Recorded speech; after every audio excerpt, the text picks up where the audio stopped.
गुना अशोकनगर जिले की राजनीति में एक बार फिर उलटफेर हो गया है। कारण इस क्षेत्र में प्रभाव रखने वाली कांग्रेस के कद्दावर नेता रहे स्वर्गीय देवेंद्र सिंह की सुपुत्री अंशु रघुवंशी ने फिर से बीजेपी का दामन थाम लिया है।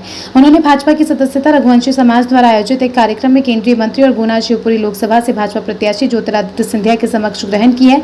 यहाँ ये बता दें कि अंशु रघुवंशी अभी कुछ महीने पूर्व में ही भाजपा छोड़कर कांग्रेस गई थी, लेकिन जब कांग्रेस के नेताओं ने जो है अयोध्या में बने भव्य राम मंदिर के आमंत्रण को ठुकराने का कार्य किया तो उन्होंने भी कांग्रेस को ठुकरा दिया और एक बार फिर बीजेपी को आत्मसात कर लिया। यहाँ भी कहना लाजमी होगा कि अंशु रघुवंशी ने भाजपा को छोड़ने के पीछे समय के कारण जो बताया था, भाजपा के कुछ लोगों द्वारा भ्रष्टाचार करने का संबंध था, जिससे आहत होकर उन्हें बीजेपी छोड़ने को मजबूर होना पड़ा। अंशु रघुवंशी प्रधानमंत्री नरेंद्र मोदी से काफी प्रभावित है और यही कारण है कि उन्होंने एक दशक पूर्व से बीजेपी का दामन थामा रखा। यही नहीं, बीजेपी में पुनः वापसी को लेकर श्री सिंधिया ने सार्वजनिक मंच से कहा कि स्वर्गीय देवेंद्र सिंह के साथ उनके परिवार के पुराने रिश्ते और आज फिर से रिश्ते कायम हो गए हैं।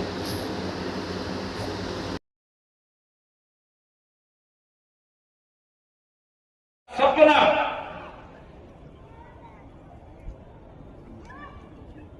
जब मुगलों ने आकर अयोध्या का सत्यानाश किया था, रामलला के मंदिर को ध्वस्त किया था और उस कालखंड के बाद लाखों लोगों ने जो अपनी जीवन की बलिदान दी, संघर्ष किया एक ही सपने के साथ।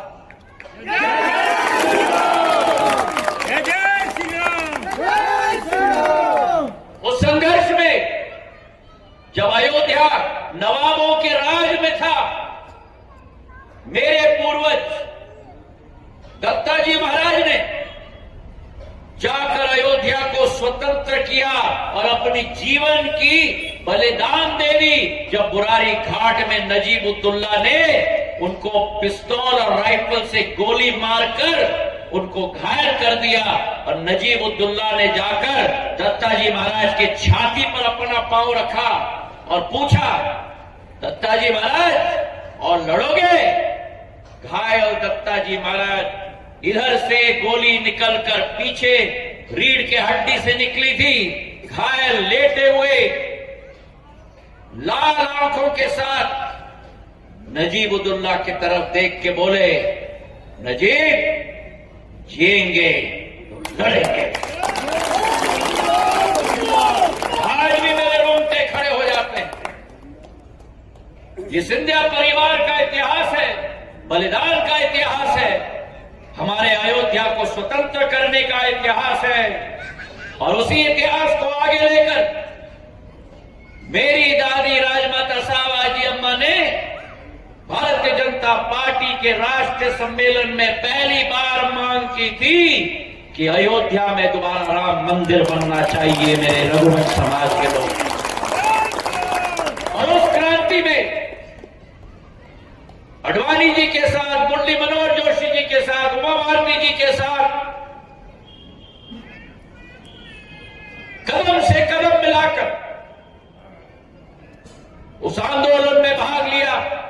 अभी जब मैं अयोध्या के एयरपोर्ट के निरीक्षण के लिए गया था तो हमारे राम जन्मभूमि न्यास के अध्यक्ष, क्या नाम है,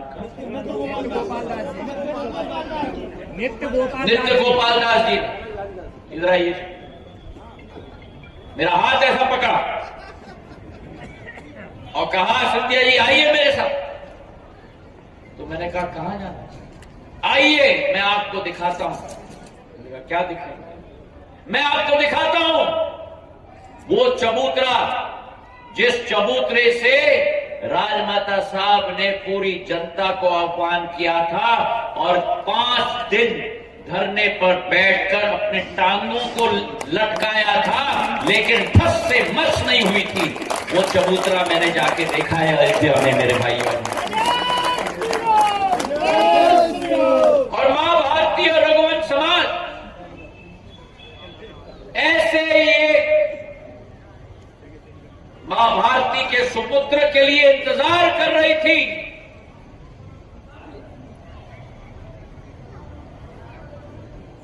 जो संकल्प सुपुत्र आकर मां भारती के सपने को लाखों करोड़ों देशवासियों के सपनों को, हजारों लोग जिन्होंने संघर्ष किया था उनके सपनों को अपना संकल्प बना लेंगे और अपना संकल्प बनाकर सिद्धि तक न रुकेंगे और न झुकेंगे। और 22 जनवरी 2024 को जो सपना उन लाखों लोगों ने देखा था, उस सपने को आपने और हमने अपने आंखों से पूर्ण रूप साकार करते हुए देखा। भगवान श्री राम लल्ला का मंदिर अयोध्या में और प्राण प्रतिष्ठा होकर दोबारा वहां विराज रहे हैं मेरे भाइयों। भगवान श्री राम की, भगवान श्री राम की, भगवान श्री राम की। आज भारत चल पड़ा है। प्रधानमंत्री नरेंद्र मोदी जी के नेतृत्व में भारत चल पड़ा है। और इसलिए चाहे भारत की आर्थिक शक्ति आज विश्व पटल पर जो 11 नंबर पे थी कांग्रेस के 65 साल के शासनकाल में, 10 साल के अंदर प्रधानमंत्री नरेंद्र मोदी ने भारत को विश्व के 5 से सबसे बड़ी आर्थिक महाशक्ति के रूप में परिवर्तित कर दिया।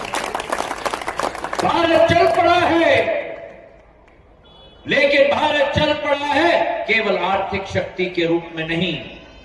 भारत चल पड़ा है जहां दाएं हाथ से आर्थिक शक्ति के रूप में, वहीं बाएं हाथ से एक आध्यात्मिक शक्ति के रूप में। केदारनाथ से बद्रीनाथ तक, केदारनाथ से बद्रीनाथ तक, बद्रीनाथ से काशी विश्वनाथ तक, काशी विश्वनाथ से अयोध्या तक, अयोध्या से महाकाल लोक तक, महाकाल लोक से गुरुवायूर तक, गुरुवायूर से रंगनाथ स्वामी मंदिर तक, रंगनाथ स्वामी मंदिर से कन्याकुमारी के तट तक मेरे भाइयों। मां भारती चल पड़ी है, मां भारती चल पड़ी है। और इसलिए प्रधानमंत्री कहते हैं यही समय है, यही समय है, यही भारत माता का समय है। हमें एक पथ प्रदर्शक मिला है, हमें एक मार्गदर्शक मिला है। भारत को अपना सही कांग्रेस के कद्दावर नेता रहे स्वर्गीय देवेंद्र सिंह की सुपुत्री, जो कभी एक दशक पूर्व कांग्रेस में थी और कांग्रेस के विचारों को अपनाई थी, लेकिन पिछले 10 साल पूर्व उन्होंने कांग्रेस की विचारधारा को नकार दिया और भाजपा की विचारधारा को आत्मसात कर लिया। ऐसे में कुछ ही माह पूर्व फिर वो भाजपा को छोड़कर कांग्रेस में चली गई थी, लेकिन अचानक अयोध्या में रामलला की स्थापना के बाद उनका हृदय परिवर्तन हो गया और वो फिर से भाजपा में शामिल हो गई है। आइए हम उनसे बात करते हैं कि आखिर क्या कारण रहा कि वो पुनः भाजपा में आ गई। अंशु जी, आप भाजपा ज्वाइन कर ली है आपने, तो क्या कारण रहा कि आपने पहले कांग्रेस छोड़ी, भाजपा में आ गई, फिर भाजपा छोड़ी, कांग्रेस में चली गई और आज फिर भाजपा में आ गई? एक्चुअली हम हैं श्री राम जी के वंशज, और जब हमारी कांग्रेस पार्टी में जाने का तो मुख्य कारण था कि हम लोग ने सोचा कि वहाँ पर भ्रष्टाचार मुक्त हमें शायद सरकार मिलेगी।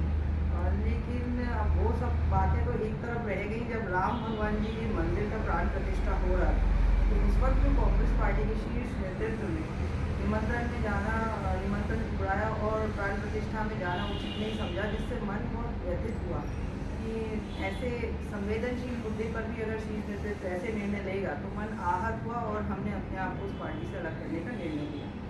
तो क्या जरूरत थी कि अभी गुना संसदीय क्षेत्र से सिंधिया जी चुनाव लड़ रहे हैं, ऐसे में अचानक आपको पार्टी में आने? क्योंकि सिंधिया जी भी बहुत पहले से बीजेपी ज्वाइन करके और राम में हो चुके हैं और हम राम के वंशज हैं, तो हमारा दायित्व बनता है कि हम उनका पूरी तरह से साथ दें और जो राम का नहीं हो किसी काम का है, तो इसलिए हम लोग वापस सिंधिया जी के साथ आ गए।